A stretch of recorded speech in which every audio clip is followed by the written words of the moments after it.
Outreach, licensed athletic trainer Suzanne Harmer, and athletic trainer based at Spring Arbor University, Dave Brock.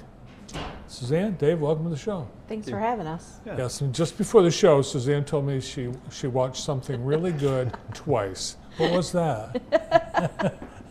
A Christmas romance at the Roanoke Ranch? The Roanoke Ranch, yes. Really? Wow, you watched it twice. Why'd you watch it a second time? Well, because we couldn't get enough of JTV. Okay. Right. I'm glad to hear people are still watching our movie. It's awesome. we don't realize how important an athletic trainer is. All of us go to the kids' games and stuff. We don't realize how important until somebody needs some help. Injuries, things like that. But overall, even when kids aren't getting injured, how do student athletes benefit from having an athletic trainer as part of the school program? Well, a lot of it is all the preventative work we do behind the scenes. What you see when you go to a game is usually an athletic trainer just, waiting for an acute injury to happen. But the majority of our job does happen behind the scenes, where we do injury prevention with the athletes. We write up emergency action plans, so that way when there is an injury that occurs, we can quickly, efficiently, and safely get them to the emergency department and just provide the care that they need. Yeah, I watched Sarah put an athlete through a test after she went down on her ankle, and I was very interested because she had there's a protocol that she follows, and at the very end of it was thumbs up or thumbs down.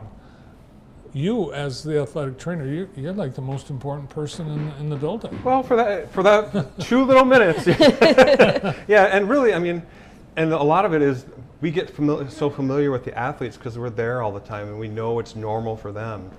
So, not only with like an ankle injury, but if somebody has a concussion, a lot of times when they go to the doctors, they don't know what's normal for them.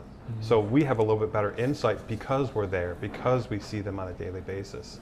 So I think that really is an important thing for it too.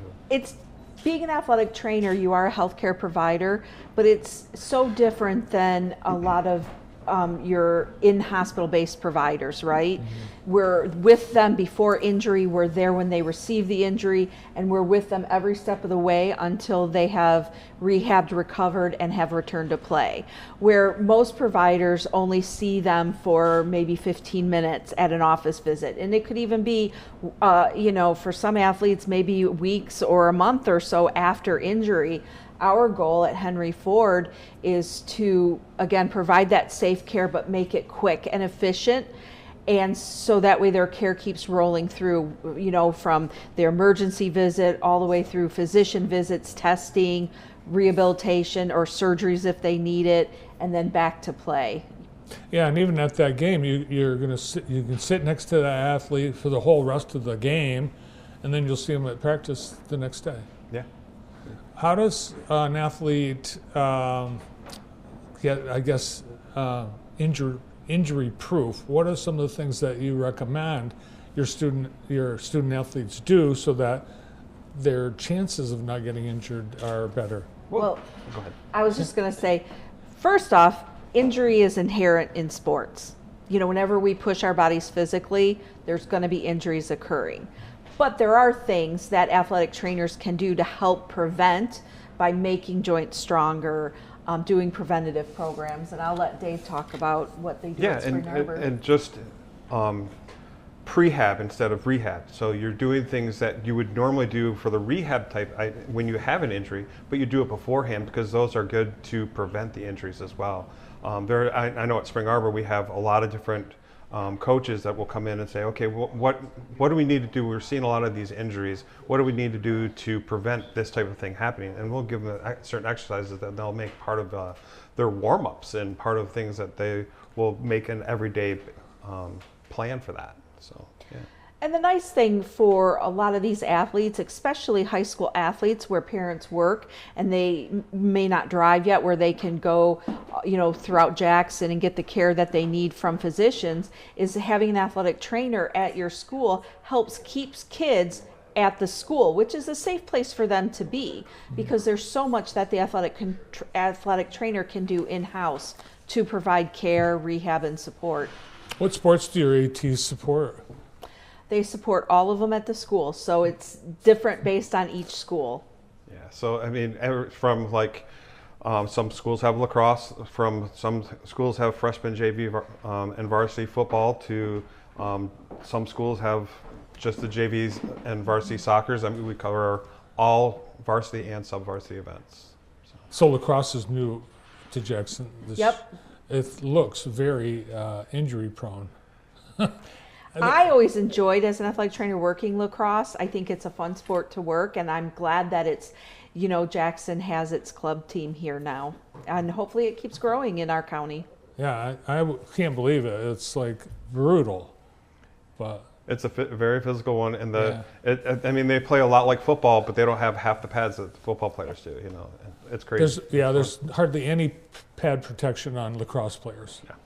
Yep. So you guys, somebody gets injured on the field, on the court, on the track. How are you able to assist if a student gets hurt out there? Well, the first thing we do is recognizing the injury and seeing what we need to do, whether it's an emergency situation or whether we're going to make a call on whether they're going to be playing the rest of the game or even the rest of the day. And then the next step is, okay, what do we need to do from here? Do they need to see the doctor right away? Do they need to plan on just being out for a couple of days and start working on getting it stronger? And really just take them individually through a whole plan of returning to sport. And there are certain rules, like some conferences or MHSA, they have rules if like protocol for concussion. If there's blood, you have to sit out a certain time until you evaluate, right? Mm-hmm. For sure. And not only for just even maintenance type things of making sure the jerseys are clean and you're not going to be contaminating anything or anything like that, for blood specifically. But for concussions, there's a whole protocol that we go through to make sure that it's going to be safe for them to go back into sport. How many schools contract with Henry Ford Jackson for athletic trainers? So we currently have 15 high schools. We have Spring Arbor University, Jackson College, and we have a physician agreement with Albion College.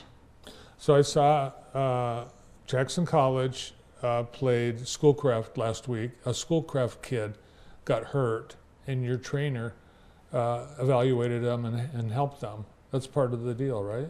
Correct. Especially at the junior college level, athletic trainers don't travel as much. So whenever you have a team coming that doesn't travel with an athletic trainer, the host athletic trainer will provide care.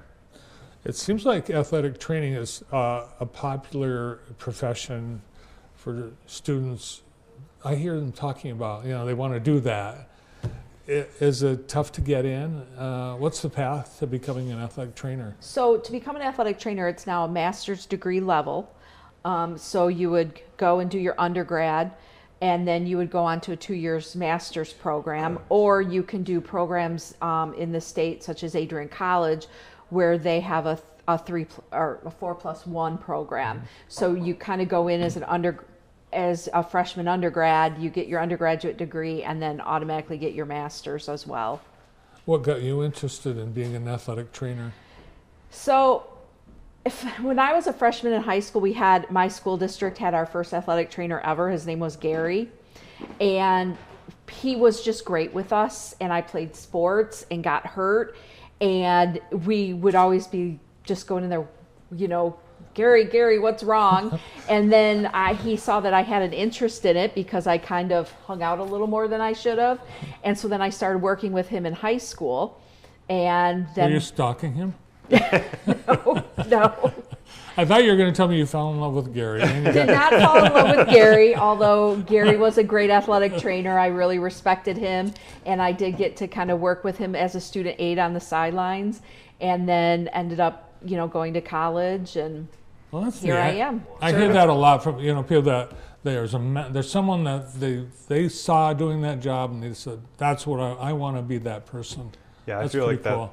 that's a really common thing for athletic trainers and how they got into the profession, because I tore my ACL when I was in high school, and my trainer helped me through the whole thing, and I was like, that's what I want to do. Yeah. And I knew right then, I knew they can really make an impact on people's lives, and it's a fantastic thing.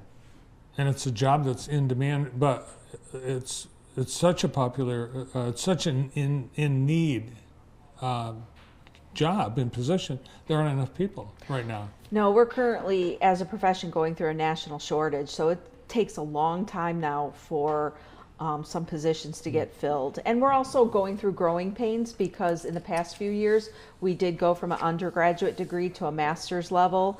So, growing pains, it can hurt at times, getting the pay up to match the level of education. And if school wants to talk to you about including Henry Ford Jackson athletic trainers, what's the next step?